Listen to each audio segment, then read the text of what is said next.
جب انسان خدا فراموش ہوتا ہے تو خود فراموش ہو جاتا ہے۔ ہمارا بڑے زمانے سے تکیہ ہے، کبھی امریکہ پر، کبھی یورپ پر، کبھی برطانیہ پر، کبھی مالداروں پر، کبھی اسلحے والوں پر۔ اس کا نقصان یہ ہوا کہ اپنا کوئی وجود نہیں رہا، اپنا کوئی نظریہ نہیں رہا، اپنی کوئی سوچ نہیں رہی۔ ایسے محسوس ہوتا ہے کہ کوئی منشور نہیں، کوئی دستور نہیں، لگام منہ میں ہے اور اس کا سرا کسی کے ہاتھ میں ہے، وہ جدھر چاہتا ہے ہمیں گھما لیتا ہے۔ اللہ فرماتے ہیں یوں نہ ہو جانا کہ تم رب کو بھلا دو اور پھر تمہیں اپنا آپ بھی بھول جائے۔ اولئک ھم الفاسقون، فرمایا یہ وہ لوگ ہیں جو نافرمان ہیں اللہ کے، یہ نافرمان ہے۔ جب یہ نظریہ بن گیا، جب یہ ذہن بن گیا کہ پیدا اللہ نے کیا ہے، دینا اللہ نے ہے، عطا کرنے والا اللہ ہے، نوازنے والا اللہ ہے، تو پھر ساری توجہ دنیا داروں کی طرف رکھنا، میں اللہ والوں کی طرف توجہ رکھنے کا قائل ہوں، میں وہ سمجھتا ہوں، ہم اس چیز کے قائل ہیں، لیکن وہ بھی کوئی آستانہ ہے کہ جہاں حق مرشد کا نعرہ تو بڑا لگے پر رب کا نام ہی نہ سننے کو ملے۔ یہ بھی کوئی بات ہوئی کہ جہاں یہ تو نعرہ زور سے لگے کہ جیوے جیوے مرشد جیوے، لیکن استغفار کا درس ہی نہ ملے۔ جہاں ہر وقت یہ بتایا جائے کہ یہاں آ گئے تو بچ گئے، کیسے بچیں گے؟ میرے رسول پاک علیہ السلام کا دروازہ سب سے بڑا دروازہ ہے، حضور کا دروازہ سب سے بڑا دروازہ ہے، لیکن میرے دوستو یاد رکھنا، نبی پاک علیہ السلام نے بھی لوگوں کو جب رستہ دکھایا ہے تو رب کریم کا رستہ دکھایا ہے، اللہ کا رستہ دکھایا، اللہ کریم کا رستہ دکھایا، لوگوں رب کی طرف توجہ کرائی۔ میرے رسول کریم سید عالم صلی اللہ تعالی علیہ وسلم نے لوگوں کی اللہ کی جانب توجہ کرائی اور لوگوں سے یہ کہا کہ وہ اپنے رب کریم کی جانب اپنا ذہن رکھیں، اپنی توجہ اپنے اللہ کی جانب مبذول کریں۔ میری بات کو اچھے طریقے سے سمجھیے گا، علم اللہ تبارک و تعالی عطا کرتا ہے تو اسے اللہ کی عطا ہی سمجھنا چاہیے۔ کچھ لوگوں کے پاس علم ہوتا ہے پر علم نافع نہیں ہوتا، وہ ٹامک ٹونیاں مارتے رہتے ہیں ساری زندگی۔ علم کو اللہ کی عطا سمجھیں، اپنی عقل پر، اپنے شعور پر زیادہ بھروسہ نہ سمجھیں، نظر اللہ پہ رکھیں۔ حضرت مولا علی شیر خدا کرم اللہ تعالی وجہہ الکریم سے کسی نے پوچھا تھا بڑا عالم کون ہوتا ہے؟ ہمارے ہاں تو اب وہ والے عالم پائے جاتے ہیں نا، اللہ ماشاءاللہ، جو ممبر پہ بیٹھتے ہیں تو دعوے ہی دعوے ہیں، ممبر پہ بیٹھتے ہیں تو دعوے ہی دعوے ہیں، اس طرح کے عالم ہمارے ہاں پائے جاتے ہیں، وہ ہر بات میں دعویٰ کرتے ہیں، میں یہ کر دوں گا، میں وہ کر دوں گا۔ یہ مزاج علماء کا نہیں۔ حضرت علی المرتضیٰ سے کسی نے پوچھا بڑا عالم کون ہوتا ہے؟ فرمایا بڑا عالم وہ ہوتا ہے کہ جسے مسئلے کا پتہ نہ ہو تو وہ کہہ دے مجھے نہیں پتا، میں پتہ کر کے بتاؤں گا، غلط بات بیان نہ کرے۔ امام مالک سے کسی نے کوئی مسئلہ پوچھا تو آپ فرمانے لگے مجھے اس سوال کا جواب نہیں آتا، ہمارے بزرگ سمجھاتے کیا ہیں؟ وہ کہنے لگا آپ اتنے بڑے امام ہیں تو اس سوال کا جواب نہیں آتا۔ آپ فرمانے لگے اگر مجھے ہر سوال کا جواب آتا پھر تو میں خدا ہوتا، مجھے ہر سوال کا جواب نہیں آتا، مجھے تو اتنا آتا ہے جتنا میرے رب نے مجھے عطا کر دیا ہے۔ اپنی نظر اللہ پہ رکھیں، نکل آئیں اس معمے سے باہر کہ میں کوئی بلا ہوں، مجھے بڑا پتہ ہے، میرے پاس 6 ڈگریاں ہیں، مجھے 10 جگہ پہ تدریس کا شغف حاصل ہے، اس سے نکلیں باہر۔ قرآن مجید دیکھیے گا، اللہ تعالیٰ نے ارادہ قدرت فرمایا کہ میں حضرت آدم کو بناؤں گا، پھر بنانے کے بعد فرمایا فرشتوں سجدہ کرو آدم کو، سب نے سجدہ کیا الا ابلیس ابا واستکبر وکان من الکافرین، سب نے سجدہ کیا سوائے ابلیس کے، اس نے انکار بھی کیا، تکبر بھی کیا اور کافروں میں سے ہو گیا۔ تو یہ جب اللہ تعالیٰ نے سجدہ کرایا تو کیسے کرایا؟ اللہ تبارک و تعالیٰ نے نا حضرت آدم کو علم سکھایا خود، وعلم آدم الاسماء کلہا، خود اللہ فرماتے ہیں کہ میں نے جناب آدم علیہ السلام کو تمام اشیاء کے نام سکھائے، سب اشیاء کے نام سکھائے۔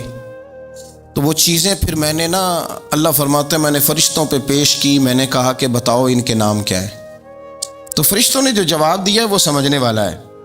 اللہ نے چونکہ خود علم سکھایا تھا حضرت آدم کو، جناب آدم سکھایا تھا، لیکن فرشتوں کو نہیں سکھایا تھا۔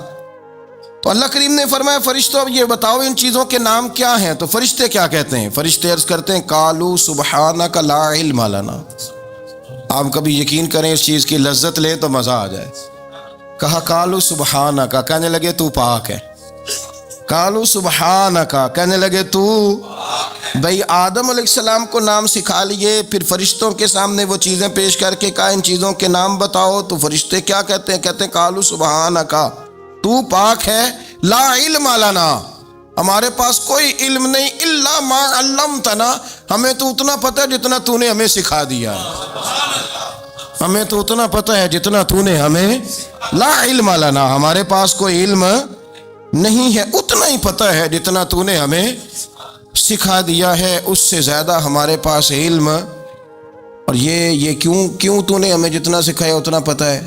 فرشتے یہ نہیں کہتے یا اللہ تو زیادہ سکھا، آدم کو دیا تو ہمیں بھی دے، یہ نہیں فرمایا، فرمایا انکا انت العلیم الحکیم، اے اللہ تو علم والا بھی ہے اور حکمت والا بھی ہے، تجھے پتہ ہے کس کو کتنا دینا ہے، جتنا تو نے مناسب سمجھا جناب آدم کو دیا، اور جتنا تو نے بہتر سمجھا وہ تو نے ہمیں عطا فرمایا۔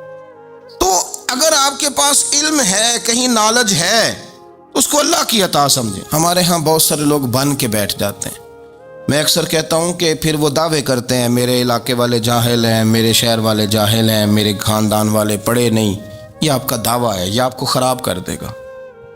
ہم نے بہت سارے ایسے لوگ دیکھے جو بہت بڑے عالم تھے، لیکن اللہ جب لینے پہ آیا تو عقل ہی لے گیا، شعور ہی چلا گیا، حافظے ختم ہو گئے۔ آپ دیکھتے ہیں بڑھاپے میں کچھ لوگ ایسے ہوتے ہیں کہ جن کو یہ بھی یاد نہیں رہتا کہ میرا نام کیا ہے، میں کہاں ہوں، مجھے کدھر جانا ہے۔ تو اس وقت سے اللہ کی پناہ مانگیں اور اپنی نظر اپنے رب کریم کی جانب رکھیں، اللہ کی جانب اپنی نظر کو مبذول رکھیں۔ دوسری بات، علم کے بعد ایک چیز آتی ہے جس کا نام ہے ہدایت، جس کا نام ہے تقویٰ، جس کا نام ہے پرہیزگاری، جس کا نام ہے عمل، عبادت، ریاضت۔ یہ بھی اسی وقت ہی نصیب ہوتی ہے جب میرا رب کریم نصیب فرما دیتا ہے۔ ہم نے نا نیکی کا اپنا اپنا سٹیٹس بنا لیا ہے، اپنا اپنا معیار بنا لیا ہے۔ کچھ لوگ کہتے ہیں کہ جناب مسجد میں سیمٹ کا توڑا دینے سے بہتر ہے کسی غریب کو آٹے کا تھیلا دے دو۔ اب اس نے اپنا مزاج بنا لیا نا نیکی کا، اس نے اپنا سٹیٹس بنا لیا۔ میرا یہ سوال ہے کہ نبی پاک صلی اللہ تعالیٰ علیہ وسلم جب مدینہ شریف آئے تھے تو حضور نے سب سے پہلے غریبوں میں آٹا تقسیم کیا تھا کہ سب سے پہلے مسجد بنائی تھی؟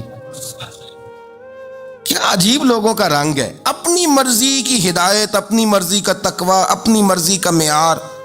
مسجد کوئی بڑا چھوٹا خطیب بھی میری طرح کا ہو نا، تو وہ مسجد میں بیٹھ کے جب نبی پاک کی بات کرتا ہے تو کہتا ہے میرے رسول پاک غریبوں کا سہارا بن کے آئے۔